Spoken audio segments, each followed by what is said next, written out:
Doctor ਸਾਹਿਬ ਅਸੀਂ ਵਾਲ ਤਾਂ ਲਵਾਉਣਾ ਚਾਹੁੰਦੇ ਹਾਂ, ਪਰ ਸਾਨੂੰ ਡਰ ਲੱਗਦਾ ਹੈਗਾ, ਸਾਨੂੰ ਦਰਦ ਕਿੰਨਾ ਹੋਏਗਾ।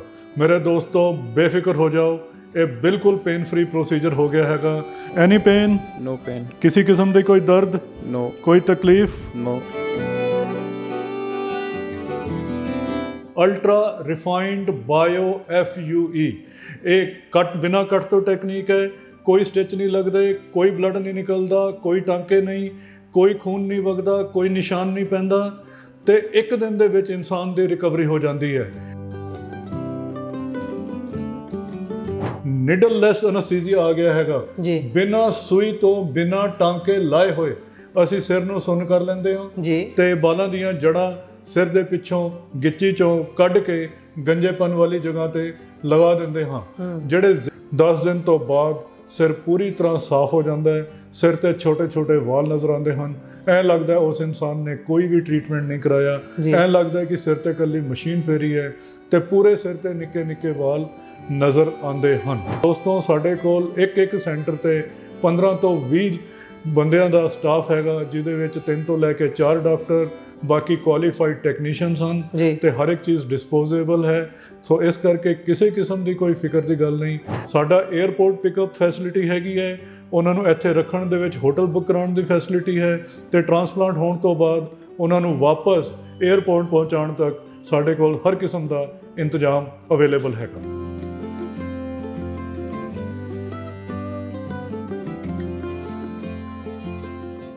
ਸਾਡੇ ਵਾਲ, ਸਾਡੇ ਸਿਰ ਦੇ ਵਾਲ ਸਾਡੇ ਲਈ ਕਿੰਨੇ ਜ਼ਰੂਰੀ ਨੇ, ਇਹਨਾਂ ਦੀ ਵੈਲਿਊ ਸਾਨੂੰ ਉਦੋਂ ਪਤਾ ਲੱਗਦੀ ਹੈ ਜਦੋਂ ਇਹ ਹੌਲੀ ਹੌਲੀ ਕਰਕੇ ਝੜਨੇ ਸ਼ੁਰੂ ਹੋ ਜਾਂਦੇ ਨੇ, ਜਾਂ ਫਿਰ ਕੰਘੀ ਕਰਦਿਆਂ ਜਦੋਂ ਅਸੀਂ ਦੇਖਦੇ ਹਾਂ ਕਿ ਕੰਘੀ ਦੇ ਵਿੱਚ ਵਾਲ ਆਉਣੇ ਸ਼ੁਰੂ ਹੋ ਗਏ ਨੇ।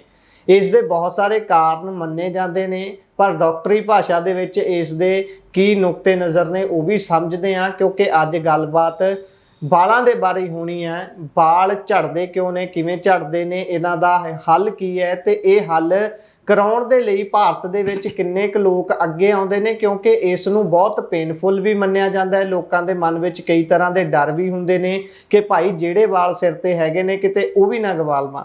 ਮੇਰੇ ਨਾਲ ਇਸ ਸਮੇਂ ਡਾਕਟਰ KK ਅਰੋੜਾ ਜੀ ਮੌਜੂਦ ਨੇ, ਸਤਿਅਮ ਹੇਅਰ ਟ੍ਰਾਂਸਪਲਾਂਟ ਤੇ ਇਸ ਸਮੇਂ ਮੌਜੂਦ ਆ। ਗੱਲਬਾਤ ਉਹਨਾਂ ਦੇ ਨਾਲ ਇਸੇ ਵਿਸ਼ੇ ਤੇ ਕਰਾਂਗੇ। ਸਵਾਗਤ ਕਰਦੇ ਹਾਂ। ਸਤਿ ਸ਼੍ਰੀ ਅਕਾਲ ਜੀ। ਸਤਿ ਸ਼੍ਰੀ ਅਕਾਲ। ਪੰਜਾਬ TV USA ਦੇ ਲਿਸਨਰ ਨੂੰ, ਵਿਊਅਰਸ ਨੂੰ ਮੇਰਾ ਨਮਸਕਾਰ, ਸਤਿ ਸ਼੍ਰੀ ਅਕਾਲ, ਆਦਾਬ ਜੀ। ਸੋ ਡਾਕਟਰ ਸਾਹਿਬ, ਜਿੱਦਾਂ ਮੈਂ ਹੁਣੇ ਗੱਲ ਕੀਤੀ ਹੈ ਕਿ ਭਾਰਤ ਦੇ ਵਿੱਚ ਜੇ ਅਸੈਪਟੈਂਸ ਦੀ ਗੱਲ ਕਰਨੀ ਹੋਵੇ, ਵਾਲ ਤਾਂ ਸਾਰਿਆਂ ਦੇ ਝੜਦੇ ਨੇ ਤੇ ਬਾਕੀ ਕੋਈ ਚੀਜ਼ ਹੋਊ, ਬੰਦੇ ਦਾ ਬਲੱਡ ਪ੍ਰੈਸ਼ਰ ਘਟਦਾ ਹੋਊ, ਬੰਦੇ ਦੇ ਪੱਥਰੀ ਹੋ ਜੂ, ਬੰਦੇ ਦੇ ਕੋਈ ਹੋਰ ਚੀਜ਼ ਹੋ ਜੂ, ਬੰਦਾ ਭੱਜ ਕੇ ਡਾਕਟਰ ਕੋਲ ਜਾਂਦਾ ਹੈ। ਪਰ ਇਸ ਚੀਜ਼ ਨੂੰ ਲੈ ਕੇ ਦੇਖਿਆ ਜਾਂਦਾ ਹੈ ਲੋਕਾਂ 'ਚ ਡਰ ਹੈ। ਜਦੋਂ ਆਨਲਾਈਨ ਵੀ ਸਰਚ ਕਰਦੇ ਆ ਤਾਂ ਬਹੁਤ ਸਾਰੇ ਸਵਾਲ ਇਹੀ ਹੁੰਦੇ ਨੇ ਲੋਕਾਂ ਦੇ ਕਿ ਭਾਈ ਇਹ 'ਚ ਪੇਨ ਕਿੰਨੀ ਕੁ ਹੁੰਦੀ ਹੈ, ਸ਼ਾਇਦ ਪੇਨ ਕਰਕੇ ਲੋਕ ਡਰੀ ਜਾਂਦੇ ਨੇ। ਜ਼ਰਾ ਤੁਸੀਂ ਸਮਝਾਓ ਕਿ ਇਹ ਡਰਨ ਵਾਲੀ ਚੀਜ਼ ਹੈ? ਜੇ ਵਿਅਕਤੀ ਦੇ ਵਾਲ ਝੜ ਜਾਂਦੇ ਨੇ ਤਾਂ ਉਸ ਦਾ ਇਲਾਜ ਨਹੀਂ ਕਰਵਾਉਣਾ, ਇਹ ਡਰ ਵਾਲੀ ਗੱਲ ਹੈ? ਮੇਰੇ ਦੋਸਤੋ, ਮੈਂ ਤੁਹਾਨੂੰ ਅੱਜ ਬਹੁਤ ਵੱਡੀ ਇਨਫੋਰਮੇਸ਼ਨ ਦੇਣ ਵਾਲਾ ਲੱਗਾ ਹੈਗਾ ਜੀ। ਮੇਰੇ ਕੋਲ ਜਿੰਨੇ ਵੀ ਲੋਕ ਕੰਸਲਟੇਸ਼ਨ ਵਾਸਤੇ ਆਉਂਦੇ ਹਨ ਜੀ, ਉਹਨਾਂ ਦੇ ਮਨ ਦੇ ਵਿੱਚ ਇੱਕੋ ਡਰ ਹੁੰਦਾ ਹੈ, ਡਾਕਟਰ ਸਾਹਿਬ ਅਸੀਂ ਵਾਲ ਤਾਂ ਲਵਾਉਣਾ ਚਾਹੁੰਦੇ ਹਾਂ, ਪਰ ਸਾਨੂੰ ਡਰ ਲੱਗਦਾ ਹੈਗਾ, ਸਾਨੂੰ ਦਰਦ ਕਿੰਨਾ ਹੋਏਗਾ। ਮੇਰੇ ਦੋਸਤੋ ਬੇਫਿਕਰ ਹੋ ਜਾਓ, ਇਹ ਬਿਲਕੁਲ पेन फ्री प्रोसीजर ਹੋ ਗਿਆ ਹੈਗਾ। ਇਹ ਹੁਣ ਪੁਰਾਣੇ ਜ਼ਮਾਨੇ ਵਾਲੀਆਂ ਗੱਲਾਂ ਖਤਮ ਹੋ ਚੁੱਕੀਆਂ। ਪਹਿਲਾਂ FUT ਟੈਕਨੀਕ ਹੁੰਦਾ ਸੀ, ਕੱਟ ਵਾਲਾ ਟੈਕਨੀਕ ਹੁੰਦਾ ਸੀ, ਟਾਂਕੇ ਲੱਗਦੇ ਸਨ, ਪੇਨ ਹੁੰਦੀ ਸੀਗੀ ਤੇ ਉਹ ਟਾਂਕੇ ਕਢਵਾਉਣੇ ਪੈਂਦੇ ਸਨ ਤੇ ਜਦੋਂ ਸਿਰ ਹਿਲਦਾ ਸੀ ਦਰਦ ਹੁੰਦਾ ਸੀ। ਪਰ ਉਹ ਚੀਜ਼ਾਂ ਹੁਣ ਖਤਮ ਹੋ ਗਈਆਂ ਹਨ। ਹੁਣ ਨਵੀਂ ਟੈਕਨੀਕ ਆ ਗਈ ਹੈਗੀ ਹੈ, ਅਲਟਰਾ ਰਿਫਾਈਨਡ ਬਾਇਓ FUE ਇਹ ਕੱਟ ਬਿਨਾ ਕੱਟ ਤੋਂ ਟੈਕਨੀਕ ਹੈ। ਕੋਈ ਸਟਿਚ ਨਹੀਂ ਲੱਗਦੇ, ਕੋਈ ਬਲੱਡ ਨਹੀਂ ਨਿਕਲਦਾ, ਕੋਈ ਟਾਂਕੇ ਨਹੀਂ, ਕੋਈ ਖੂਨ ਨਹੀਂ ਵਗਦਾ, ਕੋਈ ਨਿਸ਼ਾਨ ਨਹੀਂ ਪੈਂਦਾ ਤੇ ਇੱਕ ਦਿਨ ਦੇ ਵਿੱਚ ਇਨਸਾਨ ਦੀ ਰਿਕਵਰੀ ਹੋ ਜਾਂਦੀ ਹੈ। ਜੇ ਬਿਨਾਂ ਇਸ ਤਰੀਕੇ ਨਾਲ ਹੋ ਜਾਵੇ, ਵਾਲ ਉਗਾਏ ਜਾਣ, ਤਾਂ ਫਿਰ ਤਾਂ ਬਿਲਕੁਲ ਫਿਕਰ ਵਾਲੀ ਗੱਲ ਨਹੀਂ। ਔਰ ਸਭ ਤੋਂ ਵੱਡੀ ਗੱਲ, ਸਾਡੇ ਟੈਕਨੀਕ ਦੇ ਵਿੱਚ ਨੀਡਲਲੈਸ ਅਨੈਸਥੀਸੀਆ ਆ ਗਿਆ ਹੈਗਾ। ਬਿਨਾਂ ਸੂਈ ਤੋਂ ਬਿਨਾਂ ਟਾਂਕੇ ਲਾਏ ਹੋਏ ਅਸੀਂ ਸਿਰ ਨੂੰ ਸੁੰਨ ਕਰ ਲੈਂਦੇ ਹਾਂ ਤੇ ਬਾਲਾਂ ਦੀਆਂ ਜੜ੍ਹਾਂ ਸਿਰ ਦੇ ਪਿੱਛੋਂ ਗਿੱਚੀ ਚੋਂ ਕੱਢ ਕੇ ਗੰਜੇਪਨ ਵਾਲੀ ਜਗ੍ਹਾ ਤੇ ਲਗਾ ਦਿੰਦੇ ਹਾਂ। ਜਿਹੜੇ ਜ਼ਿਆਦਾ ਸੈਂਸਿਟਿਵ ਕੇਸਿਸ ਹੁੰਦੇ ਹਨ, ਹੁਣ ਨਵੀਂ ਰਿਸਰਚ ਦੇ ਵਿੱਚ ਇੱਕ ਇੰਸਟਰੂਮੈਂਟ ਆ ਗਿਆ ਜਿਹਦਾ ਨਾਂ ਹੈਗਾ ਲੈਨੀਵੋਟ। ਉਹਦੇ ਅੱਗੇ ਕੂਲਿੰਗ ਡਿਵਾਈਸ ਲੱਗਿਆ ਹੋਇਆ ਹੈ। ਜੀ ਉਹ ਸਕਿਨ ਨੂੰ ਲਾਉਂਦੇ ਹੀ ਸਕਿਨ ਸੁੰਨ ਹੋ ਜਾਂਦੀ ਹੈਗੀ ਹੈ ਜੀ ਤੇ ਉਸ ਤੋਂ ਬਾਅਦ ਉਹ ਵਾਈਬ੍ਰੇਟ ਕਰਦਾ ਹੈ ਤੇ ਇੰਜੈਕਸ਼ਨ ਲਾਏ ਦਾ ਵੀ ਪਤਾ ਨਹੀਂ ਚੱਲਦਾ, ਮਸ਼ੀਨ ਲਾਏ ਦਾ ਵੀ ਪਤਾ ਨਹੀਂ ਚੱਲਦਾ। ਸੋ ਇਹ ਪ੍ਰੋਸੀਜਰ ਮੇਰੇ ਦੋਸਤੋਂ ਹੁਣ ਬਿਲਕੁਲ ਪੇਨ ਫ੍ਰੀ ਹੋ ਚੁੱਕਿਆ ਹੈ, ਬਿਲਕੁਲ ਸੇਫ ਪ੍ਰੋਸੀਜਰ ਹੈ, ਕੋਈ ਸਾਈਡ ਇਫੈਕਟ ਨਹੀਂ ਤੇ ਪੇਨ ਦਾ ਕਨਸੈਪਟ ਹੁਣ ਬਿਲਕੁਲ ਖਤਮ ਹੋ ਗਿਆ ਹੈ। ਕਿਸੇ ਨੂੰ ਟ੍ਰਾਂਸਪਲਾਂਟ ਤੋਂ ਅਗਲੇ ਦਿਨ ਜੀ। 1 ਜਾਂ 2 ਗੋਲੀਆਂ ਟੈਨੀਲੋਲ ਦੀ ਖਾਣੀਆਂ ਪੈ ਸਕਦੀਆਂ ਹਨ। ਜੀ। That's all. ਜੀ। ਇਹ ਹੁਣ ਬਿਲਕੁਲ ਸੇਫ, ਸਿਕਿਉਰ ਤੇ ਪੇਨਲੈਸ ਪ੍ਰੋਸੀਜਰ ਹੈ। ਤੁਸੀਂ ਆ ਗੋਲੀਆਂ ਦੀ ਗੱਲ ਕੀਤੀ ਹੈ, ਇਹੀ ਗੱਲ ਜੋੜ ਲੈਂਦੇ ਆ ਇਸ ਦੇ ਨਾਲ। ਬਹੁਤ ਸਾਰੇ ਲੋਕਾਂ ਦੇ ਇਹ ਵੀ ਸਵਾਲ ਹੋਣਗੇ, ਭਾਈ ਟ੍ਰਾਂਸਪਲਾਂਟ ਤਾਂ ਹੋ ਗਿਆ, ਉਸ ਦੇ ਨਾਲ ਕੋਈ ਮੈਡੀਕੇਟਡ ਚੀਜ਼ਾਂ ਵੀ ਹੁੰਦੀਆਂ ਨੇ ਜਿਹੜੀਆਂ ਖਾਣੀਆਂ ਜਾਂ ਬਾਰ-ਬਾਰ ਅਪਲਾਈ ਕਰਨੀਆਂ ਹੁੰਦੀਆਂ ਨੇ? ਕਿਉਂਕਿ ਕਈ ਚੀਜ਼ਾਂ 'ਚ ਹੁੰਦਾ ਹੈ ਦਿਨ 'ਚ 2-2 3-3 ਵਾਰ ਚੀਜ਼ ਨੂੰ ਲਗਾਉਣਾ ਹੈ ਜਾਂ ਖਾਣਾ ਹੈ ਕੋਈ ਚੀਜ਼ ਨੂੰ, ਇਦਾਂ ਦਾ ਵੀ ਕੁਝ ਹੁੰਦਾ ਹੈ ਜਾਂ ਸਿਰਫ ਟ੍ਰਾਂਸਪਲਾਂਟ ਤੱਕ ਹੀ ਹੁੰਦਾ ਹੈ, ਕੋਈ ਮੈਡੀਕੇਟਡ ਚੀਜ਼ ਨਹੀਂ ਲੈਣੀ? ਹੇਅਰ ਟ੍ਰਾਂਸਪਲਾਂਟ ਤੋਂ ਬਾਅਦ 2 ਕਿਸਮ ਦੀਆਂ ਦਵਾਈਆਂ ਦਿੱਤੀਆਂ ਜਾਂਦੀਆਂ ਹਨ ਜੀ। ਪਹਿਲੀ ਦਵਾਈ 5 ਦਿਨ ਦੀ ਹੁੰਦੀ ਹੈ, ਹਫਤੇ ਦੀ ਹੁੰਦੀ ਹੈ, 10 ਦਿਨ ਤੱਕ ਹੁੰਦੀ ਹੈ, ਜਿਹਦੇ ਵਿੱਚ ਐਂਟੀਬਾਇਓਟਿਕ 1-2 ਗੋਲੀਆਂ ਪੇਨ ਦੀਆਂ, ਸਿਰ ਤੇ ਸੋਜ ਨਾ ਆਵੇ ਉਹਦੀ ਦਵਾਈ, ਜੀ ਸਿਰ ਨੂੰ ਸਾਫ਼ ਕਰਨ ਲਈ ਐਂਟੀਸੈਪਟਿਕ, ਜੀ ਇਹ ਚੀਜ਼ਾਂ ਦਿੱਤੀਆਂ ਜਾਂਦੀਆਂ ਹਨ। ਜੀ ਜਦੋਂ ਇਹ 10 ਦਿਨ ਦਾ ਕੋਰਸ ਹੋ ਜਾਂਦਾ ਹੈ, 10 ਦਿਨ ਤੋਂ ਬਾਅਦ ਸਿਰ ਪੂਰੀ ਤਰ੍ਹਾਂ ਸਾਫ਼ ਹੋ ਜਾਂਦਾ ਹੈ, ਸਿਰ ਤੇ ਛੋਟੇ-ਛੋਟੇ ਵਾਲ ਨਜ਼ਰ ਆਉਂਦੇ ਹਨ। ਐਂ ਲੱਗਦਾ ਹੈ ਉਸ ਇਨਸਾਨ ਨੇ ਕੋਈ ਵੀ ਟ੍ਰੀਟਮੈਂਟ ਨਹੀਂ ਕਰਾਇਆ, ਜੀ। ਐਂ ਲੱਗਦਾ ਹੈ ਕਿ ਸਿਰ ਤੇ ਇਕੱਲੀ ਮਸ਼ੀਨ ਫੇਰੀ ਹੈ ਤੇ ਪੂਰੇ ਸਿਰ ਤੇ ਨਿੱਕੇ-ਨਿੱਕੇ ਵਾਲ ਨਜ਼ਰ ਆਉਂਦੇ ਹਨ। ਪਰ ਇਹਨਾਂ ਵਾਲਾਂ ਦੀ ਗਰੋਥ ਆਉਣ ਦੇ ਵਿੱਚ 4 ਤੋਂ ਲੈ ਕੇ 6 ਮਹੀਨੇ ਲੱਗਦੇ ਹਨ। ਜੀ। ਇਹ ਬਿਲਕੁਲ ਸੇਫ ਪ੍ਰੋਸੀਜਰ ਹੈਗਾ, ਪੇਨ ਫ੍ਰੀ ਪ੍ਰੋਸੀਜਰ ਹੈਗਾ ਤੇ ਇਹਦਾ ਕਿਸੇ ਕਿਸਮ ਦਾ ਕੋਈ ਸਾਈਡ ਇਫੈਕਟ ਨਹੀਂ ਹੈ। ਜੀ ਸਰ, ਇਹਦੇ ਨਾਲ ਇਹ ਵੀ ਜ਼ਰੂਰ ਦੱਸ ਦਿਓ ਕਿ ਇਹ ਇਨਫੈਕਸ਼ਨ ਕਿਸੇ ਕਿਸਮ ਦੀ ਤਾਂ ਨਹੀਂ ਹੁੰਦੀ ਇਸ ਪ੍ਰੋਸੈਸ ਦੇ ਦੌਰਾਨ ਜਾਂ ਇਸ ਤੋਂ ਬਾਅਦ? ਕੋਈ ਇਨਫੈਕਸ਼ਨ ਵਾਲੀ ਚੀਜ਼ ਤਾਂ ਨਹੀਂ ਹੁੰਦੀ? ਜਿਸ ਤਰੀਕੇ ਨਾਲ ਕਈ ਚੀਜ਼ਾਂ ਹੁੰਦੀਆਂ ਨੇ ਉਹ ਨੈਗੇਟਿਵ ਅਸਰ ਕਰ ਜਾਂਦੀਆਂ ਨੇ, ਗਲਤ ਅਸਰ ਕਰ ਜਾਂਦੀਆਂ ਨੇ। ਇਹ ਸਾਰੇ ਪ੍ਰੋਸੈਸ ਦੇ ਵਿੱਚ ਅੱਜ ਤੱਕ ਕੋਈ ਰੇਟ ਹੈ ਇਸ ਦਾ ਕਿ ਇਨਫੈਕਸ਼ਨ ਹੋਣੀ ਜਾਂ ਨਾ ਹੋਣੀ, ਇਸ ਦਾ ਕੋਈ ਚਾਂਸਸ ਬਣ ਸਕਦੇ ਨੇ? ਦੋਸਤੋ, ਜੇ ਤੁਸੀਂ ਰਿਸਰਚ ਕਰੋਗੇ, ਜਦੋਂ ਤੁਸੀਂ ਹੇਅਰ ਟ੍ਰਾਂਸਪਲਾਂਟ ਕਰਾਉਣਾ ਹੈ, ਤੁਸੀਂ ਸੈਂਟਰ ਨੂੰ ਮਿਲੋ, ਡਾਕਟਰ ਦੀ ਡਿਗਰੀ ਚੈੱਕ ਕਰੋ, ਉਹਨਾਂ ਦਾ ਐਕਸਪੀਰੀਅੰਸ ਦੇਖੋ, ਉਹਨਾਂ ਦੇ ਰਿਜ਼ਲਟ ਦੇਖੋ।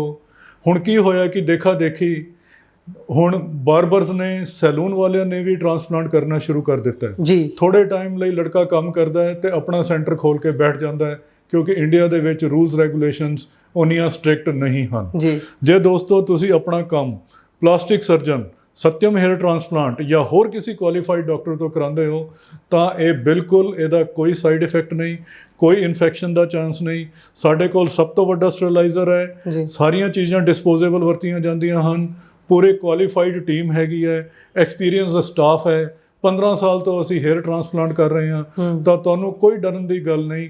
ਇਸੇ ਦੇ ਵਿੱਚ ਕਿਸੇ ਕਿਸਮ ਦੀ ਕੋਈ ਇਨਫੈਕਸ਼ਨ ਦਾ ਚਾਂਸ ਨਹੀਂ ਹੈ। ਹਾਂ, ਜੇ ਤੁਸੀਂ ਗੂਗਲਾਈਜੇਸ਼ਨ ਕਰਦੇ ਹੋ, ਦੇਖ ਕੇ ਸਸਤੇ ਤੋਂ ਸਸਤੇ ਸੈਂਟਰ ਚਲੇ ਜਾਂਦੇ ਹੋ ਜਿੱਥੇ ਡਾਕਟਰ ਅਵੇਲੇਬਲ ਨਹੀਂ ਹੈਗਾ ਜਾਂ ਡਾਕਟਰ ਆਪਣੇ ਮਰੀਜ਼ ਦੇਖੀ ਜਾ ਰਹੇ ਹੈ, ਅਨਕੁਆਲੀਫਾਈਡ ਅਨਟ੍ਰੇਨਡ ਲੋਕ ਤੁਹਾਡੇ ਸਿਰ ਦੇ ਉੱਤੇ ਐਕਸਪੈਰੀਮੈਂਟ ਕਰ ਰਹੇ ਹਨ, ਚੀਜ਼ਾਂ ਸਟਰਾਈਲ ਨਹੀਂ ਹਨ, ਇਹੋ ਜਿਹੀ ਹਾਲਤ ਦੇ ਵਿੱਚ ਇਨਫੈਕਸ਼ਨ ਹੋਣ ਦੇ ਚਾਂਸਸ ਹਨ।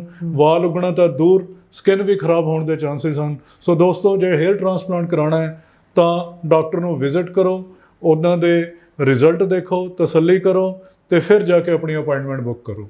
ਜੇ ਅਨਕੁਆਲੀਫਾਈਡ ਡਾਕਟਰ ਕੋਲ ਕੰਮ ਕਰਾਇਆ ਜਾਂਦਾ ਹੈ, ਬਿਲਕੁਲ ਇਨਫੈਕਸ਼ਨ ਦੇ ਚਾਂਸ ਹਨ। ਪਰ ਜੇ ਕਿਸੇ ਪਲਾਸਟਿਕ ਸਰਜਨ, ਡਰਮੇਟੋਲੋਜਿਸਟ ਤੇ ਚੰਗੇ ਸੈਂਟਰ ਤੋਂ ਕਰਾਇਆ ਜਾਂਦਾ ਹੈ ਤਾਂ ਇਹ ਬਿਲਕੁਲ ਸੇਫ ਪ੍ਰੋਸੀਜਰ ਹੈ। ਇਹਦੇ ਵਿੱਚ ਕਿਸੇ ਕਿਸਮ ਦਾ ਇਨਫੈਕਸ਼ਨ ਦਾ ਕੋਈ ਡਰ ਨਹੀਂ ਹੈ। ਜੀ। ਵਿਦੇਸ਼ 'ਚ ਬੈਠੇ ਹੋਏ ਬਹੁਤ ਸਾਰੇ ਲੋਕ ਸਾਨੂੰ ਦੇਖ ਰਹੇ ਨੇ, ਬਹੁਤ ਵੱਡੀ ਗਿਣਤੀ ਦੇ ਵਿੱਚ ਲੋਕ ਸਾਨੂੰ ਰੇਡੀਓ ਦੇ ਮਾਧਿਅਮ ਰਾਹੀਂ ਸੁਣ ਵੀ ਰਹੇ ਨੇ। ਉਹਨਾਂ ਦਾ ਸਵਾਲ ਇਹ ਹੁੰਦਾ ਹੈ ਕਿ ਅਸੀਂ 2 ਜਾਂ 4 ਜਾਣਿਆਂ ਨੇ ਇਕੱਠਿਆਂ ਨੇ ਆਉਣਾ, ਸਾਰਿਆਂ ਦੀ ਗੰਜਾਪਨ ਪਿਆ ਹੋਇਆ। ਸਤਿਅਮ ਹੇਅਰ ਟ੍ਰਾਂਸਪਲਾਂਟ ਨੂੰ ਉਹ ਚੁਣ ਲੈਂਦੇ ਨੇ ਆਪਣੇ ਇਲਾਜ ਦੇ ਲਈ, ਆਪਣੇ ਗੰਜੇਪਨ ਨੂੰ ਦੂਰ ਕਰਨ ਦੇ ਲਈ। ਤਾਂ ਸਤਿਅਮ ਹੇਅਰ ਟ੍ਰਾਂਸਪਲਾਂਟ ਤੇ ਕਿੰਨੇ ਡਾਕਟਰ ਮੈਂਬਰਾਂ ਦੀ ਟੀਮ ਹੈ ਜਿਹੜੇ ਉਹਨਾਂ ਨੂੰ ਡੀਲ ਕਰ ਸਕਦੇ ਨੇ, ਉਹਨਾਂ ਨੂੰ ਜਲਦੀ ਤੋਂ ਜਲਦੀ ਵਿਹਲਾ ਕਰ ਸਕਦੇ ਨੇ? ਸਰ, ਸਾਡੇ ਕੋਲ ਇੱਥੇ 4 ਸੈਂਟਰ ਹਨ ਜੀ। ਲੁਧਿਆਣਾ ਦੇ ਵਿੱਚ 4 ਆਪਰੇਸ਼ਨ ਥੀਏਟਰ ਹਨ, 20 ਬੰਦਿਆਂ ਦਾ ਸਟਾਫ ਲੁਧਿਆਣਾ ਦੇ ਵਿੱਚ ਹੈ। ਸੈਕੰਡ ਸੈਂਟਰ ਸਾਡਾ ਜਲੰਧਰ ਦੇ ਵਿੱਚ ਹੈ, ਉੱਥੇ ਸਾਡੇ ਕੋਲ 2 ਆਪਰੇਸ਼ਨ ਥੀਏਟਰ ਹਨ। 2 ਆਪਰੇਸ਼ਨ ਥੀਏਟਰ ਸਾਡੇ ਕੋਲ ਅੰਮ੍ਰਿਤਸਰ ਦੇ ਵਿੱਚ ਹਨ ਤੇ ਨਵਾਂ ਸੈਂਟਰ ਜੰਮੂ ਦੇ ਵਿੱਚ ਆ ਰਿਹਾ ਹੈਗਾ। ਸੋ ਦੋਸਤੋ, ਸਾਡੇ ਕੋਲ ਇੱਕ ਸੈਂਟਰ ਤੇ 15 ਤੋਂ 20 ਬੰਦਿਆਂ ਦਾ ਸਟਾਫ ਹੈਗਾ, ਜਿਹਦੇ ਵਿੱਚ 3 ਤੋਂ ਲੈ ਕੇ 4 ਡਾਕਟਰ, ਬਾਕੀ ਕੁਆਲੀਫਾਈਡ ਟੈਕਨੀਸ਼ੀਅਨਸ ਹਨ ਜੀ ਤੇ ਹਰ ਇੱਕ ਚੀਜ਼ ਡਿਸਪੋਜ਼ੇਬਲ ਹੈ। ਸੋ ਇਸ ਕਰਕੇ ਕਿਸੇ ਕਿਸਮ ਦੀ ਕੋਈ ਫਿਕਰ ਦੀ ਗੱਲ ਨਹੀਂ। ਜੇ ਤੁਸੀਂ ਅਪਾਇੰਟਮੈਂਟ ਬਣਾਉਣੀ ਹੈ, ਜੀ ਤੁਸੀਂ ਸਾਡੇ ਹੈਲਪਲਾਈਨ ਨੰਬਰ ਤੇ ਕੰਟੈਕਟ ਕਰੋ। ਨੰਬਰ ਇੰਡੀਆ ਦਾ ਕੋਡ ਲਗਾ ਕੇ 9988091800 ਯਾਨੀ ਕਿ 9988091800 ਤੇ ਫੋਟੋ ਭੇਜੋ। ਜਿਹੜੇ ਬੰਦੇ ਇੰਡੀਆ ਤੋਂ ਜਾਣੂ ਨਹੀਂ ਹਨ, ਆਪਣੀ ਐਡਵਾਂਸ ਬੁਕਿੰਗ ਕਰਾਉਂਦੇ ਹਨ, ਸਾਡਾ 에ਅਰਪੋਰਟ ਪਿਕਅਪ ਫੈਸਿਲਿਟੀ ਹੈਗੀ ਹੈ। ਉਹਨਾਂ ਨੂੰ ਇੱਥੇ ਰੱਖਣ ਦੇ ਵਿੱਚ ਹੋਟਲ ਬੁੱਕ ਕਰਾਉਣ ਦੀ ਫੈਸਿਲਿਟੀ ਹੈ ਤੇ ਟਰਾਂਸਪਲਾਂਟ ਹੋਣ ਤੋਂ ਬਾਅਦ ਉਹਨਾਂ ਨੂੰ ਵਾਪਸ 에ਅਰਪੋਰਟ ਪਹੁੰਚਾਉਣ ਤੱਕ ਸਾਡੇ ਕੋਲ ਹਰ ਕਿਸਮ ਦਾ ਇੰਤਜ਼ਾਮ ਅਵੇਲੇਬਲ ਹੈਗਾ। ਜੀ ਹਸਪਿਟੈਲਿਟੀ ਤੱਕ ਤੁਸੀਂ ਸਾਰਾ ਸੁਵਿਧਾ ਦਿੰਦੇ ਹੋ ਉਹਨਾਂ ਨੂੰ ਨਾਲ ਹੀ? ਬਿਲਕੁਲ ਜੀ। ਜੀ, ਸਾਡੇ ਕੋਲ ਸਿਰਫ ਪੰਜਾਬ ਦੇ ਲੋਕ ਹੀ ਨਹੀਂ, ਜੀ ਅਮਰੀਕਾ, ਕੈਨੇਡਾ, ਆਸਟ੍ਰੇਲੀਆ, ਨਿਊਜ਼ੀਲੈਂਡ ਤੋਂ ਗੋਰੇ ਵੀ ਹੇਅਰ ਟਰਾਂਸਪਲਾਂਟ ਲਈ ਕਰਵਾਉਣ ਲਈ ਆਉਂਦੇ ਹਨ। ਜੀ ਉੱਥੋਂ ਦੇ ਜਿਹੜੇ ਕਿ ਇੰਡੀਆ ਨਾਲ ਵਾਕਿਫ ਨਹੀਂ ਹਨ, ਜੀ ਜਿਨ੍ਹਾਂ ਨੂੰ ਲੈਂਗੁਏਜ ਪ੍ਰੋਬਲਮ ਹੁੰਦੀ ਹੈ, ਜੀ। ਅਸੀਂ ਉਹਨਾਂ ਦਾ ਪਿਕਅਪ, ਹੇਅਰ ਟਰਾਂਸਪਲਾਂਟ ਤੇ ਵਾਪਸ ਉਹਨਾਂ ਨੂੰ 에ਅਰਪੋਰਟ ਤੱਕ ਛੱਡਣ ਦੀ ਪੂਰੀ ਜ਼ਿੰਮੇਵਾਰੀ ਲੈਂਦੇ ਹਾਂ। ਜੀ ਬੜਾ ਚੰਗਾ ਉਪਰਾਲਾ ਹੈ ਤੁਹਾਡਾ ਇਹ, ਕਿਉਂਕਿ ਕਈ ਵਾਰ ਹੁੰਦਾ ਹੈ ਕਿ ਵਿਅਕਤੀ ਦਾ ਇੱਥੋਂ ਸਾਰਾ ਕੁਝ ਵੇਚ ਵੱਟ ਕੇ ਜਾ ਚੁੱਕਿਆ ਹੁੰਦਾ ਹੈ ਤੇ ਇੱਥੇ ਉਹਨੇ ਤੁਹਾਡੇ ਤੋਂ ਇਲਾਜ ਕਰਾਉਣ ਆਉਣਾ, ਤਾਂ ਤੁਸੀਂ ਬਹੁਤ ਚੰਗੀ ਸੁਵਿਧਾ ਦੇ ਰਹੇ ਹੋ। ਸੋ ਅਰੋੜਾ ਸਾਹਿਬ, ਤੁਸੀਂ ਬਹੁਤ ਚੰਗੀ ਜਾਣਕਾਰੀ ਦਿੱਤੀ, ਤੁਹਾਡਾ ਬਹੁਤ ਬਹੁਤ ਧੰਨਵਾਦ। ਮੁੜ ਤੋਂ ਅਗਲੇ ਸੈਗਮੈਂਟ ਵਿੱਚ ਤੁਹਾਡੇ ਨਾਲ ਸਾਂਝ ਪਾਵਾਂਗੇ। ਸ਼ੁਕਰੀਆ ਜੀ। ਥੈਂਕ ਯੂ ਜੀ। ਪੰਜਾਬ ਟੀਵੀ USA ਦੇ ਸਾਰੇ ਲਿਸਨਰ ਨੂੰ ਮੇਰਾ ਸਤਿ ਸ਼੍ਰੀ ਅਕਾਲ।